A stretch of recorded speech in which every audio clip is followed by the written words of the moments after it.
Na-hide ko na ang My Day sa aking ilang Facebook friends. What's up guys? Welcome to Smart Tutorials Hub.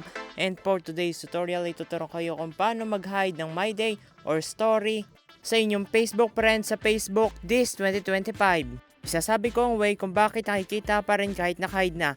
Pero bago tayo magsimula ay huwag kalimutang pindutin ang like, share, and subscribe. Una po of course ay pumunta sa Facebook Lite or sa Facebook app. In my case is sa Facebook Lite. Then i-check mo po yung inyong My Day. And i-tap yung 3 dots sa taas. Then i-tap yung Edit Story Privacy. And i-tap yung Story Privacy. Now ay pindutin po yung Hide Story From. And i-check mo po yung below kung ayaw mong ipakita sa inyong FB friends ang My Day mo. I-select mo lang po ito. So for example po, ayaring account ko na isa, hindi ko ipapakita ang My Day. And tap Save. And yan, ganyan lang po mag-hide ng story. So i-check po natin kung talagang naka-hide na. I-check ko po dun sa isa kong account. And kung makikita po na nagana talaga.